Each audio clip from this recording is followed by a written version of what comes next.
YSR Congress party రాష్ట్ర ప్రధాన కార్యదర్శి అనుబంధ సంఘాల ఇన్ఛార్జ్ అయినటువంటి చెవిరెడ్డి భాస్కర్ రెడ్డి గారి అరెస్టు తీవ్రమైనటువంటి అన్యాయం, అక్రమం అని చెప్పి ఈ సందర్భంగా నేను తెలియజేస్తా ఉన్నా. చెవిరెడ్డి భాస్కర్ రెడ్డి గారి గతం నుంచి కూడా చెప్తున్నాడు, ఈ రాష్ట్ర ప్రభుత్వం నన్ను అరెస్ట్ చేయాలనుకుంటే ఏ రోజు ఫోన్ చేసినప్పటికీ కూడా నేను విచారణకు హాజరు కావడానికి నాకు ఏ రకమైనటువంటి అభ్యంతరం లేదు, నేను వస్తాను, రావడానికి సంసిద్ధత వ్యక్తం చేసినప్పటికీ కూడా అతన్ని ఈ లిక్కర్ స్కామ్ లో ఎటు తిరిగి ముద్దాయిగా చేర్చాలనేటువంటి ఉద్దేశంతో గతంలో చెవిరెడ్డి భాస్కర్ రెడ్డి గారి దగ్గర పనిచేసినటువంటి గన్మెన్లను ఎత్తుకెళ్లడము, వాళ్ళని నానా ఇబ్బందులకు గురి చేయడము, చిత్రహింసలకు గురి చేసినప్పటికీ కూడా వాళ్ళు దాన్ని ఖండిస్తూ చెవిరెడ్డి గారికి ఏ రకమైనటువంటి లిక్కర్ స్కామ్ లో ఏ రకమైనటువంటి పాత్ర లేదు అని చెప్పి డీజీపీ గారికి లేఖ రాసినప్పటికీ కూడా ఈ రాష్ట్ర ప్రభుత్వం ఏ రకమైనటువంటి మార్గదర్శకాలని కూడా పాటించుకోకుండా నిన్న అక్రమంగా బెంగళూరులో అరెస్ట్ చేసి నిన్న ఏసీబీ కోర్టులో ప్రవేశపెట్టడం ఎంతవరకు సమంజసం చంద్రబాబు నాయుడు అని చెప్పి ఈ సందర్భంగా నేను అడుగుతా ఉన్నా. అదేవిధంగా సిట్ అధికారులను కూడా ఈరోజు సిట్ అధికారులైన నుండి ఈరోజు ప్రజలకు జవాబుదారీగా ఉండాల్సినటువంటి పోలీసు అధికారులు సైతం ఈరోజు తెలుగుదేశం పార్టీ ప్రభుత్వం యొక్క మోచేతి నీళ్లు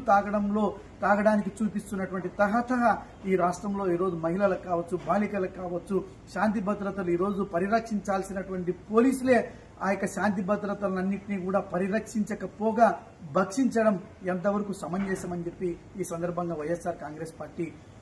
ఈ రాష్ట్ర ప్రభుత్వాన్ని ప్రశ్నిస్తా ఉంది. చంద్రబాబు నాయుడు ఒకటి గుర్తుపెట్టుకో, పిల్లి శాపాలకు ఉట్లు తెగవు. ఈ రోజు నువ్వు చెవిరెడ్డి భాస్కర్ రెడ్డి గారినో ఇంకొకరినో ధనుంజయ రెడ్డి గారినో కృష్ణమోహన్ రెడ్డి గారినో ఇంకా ఇలా కొంతమందిని అరెస్ట్ చేసినంత మాత్రాన వైఎస్ఆర్ కాంగ్రెస్ పార్టీ శ్రేణుల్లో భయభ్రాంతులు గురి చేయొచ్చు అనేటువంటి అపోహ అది అపోహనే మిగిలిపోతుంది. ఈ రాష్ట్రంలో వైఎస్ఆర్ కాంగ్రెస్ పార్టీ కార్యకర్తలు ఎవ్వరు కూడా నీ ఉడత ఊపులకు భయపడేటువంటి ప్రశ్న ఉత్పన్నం కాబోదని చెప్పి కూడా ఈ సందర్భంగా నేను తెలియజేస్తా ఉన్నా. అంతేకాకుండా చంద్రబాబు నాయుడు నువ్వు ఈరోజు అడ్మినిస్ట్రేషన్ ని పక్కన పెట్టి ఈరోజు వైఎస్ఆర్ కాంగ్రెస్ పార్టీ కార్యకర్తలను, నాయకులను ఇబ్బంది పెట్టడం ద్వారా ఏదో నువ్వు భోంచేయచ్చు అనేటువంటి ఆలోచన తప్పు. ఈరోజు వైఎస్ఆర్ కాంగ్రెస్ పార్టీ కార్యకర్తలన్నిటికీ కూడా సంసిద్ధంగా ఉన్నారు. ప్రభుత్వం నీదే కదా, నీ డీజీపీ ద్వారా లెటర్ పెట్టించు మా పార్టీ కార్యాలయానికి, క్రియాశీలకమైనటువంటి కార్యకర్తల లిస్టు కావాలా, అరెస్ట్ చేయడానికి సిద్ధంగా ఉన్నామని చెప్పు. మేము కుప్పలు మా కార్యకర్తల డేటా మొత్తం కూడా నీకు ఇస్తాం, దమ్ముంటే అరెస్ట్ చేసుకో అని చెప్పి కూడా ఈ సందర్భంగా చంద్రబాబు నాయుడును హెచ్చరిస్తూ భవిష్యత్తులో ఈ రకమైనటువంటి పరిణామాల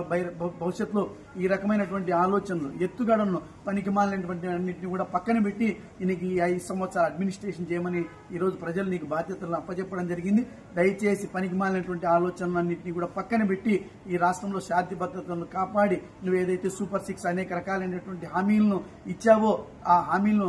నెరవేర్చే రకంగా ఈరోజు నీ పనితనం చూపించని చెప్పి ఈ సందర్భంగా నేను ఈ రాష్ట్ర ప్రభుత్వానికి తెలియజేస్తా ఉన్నా.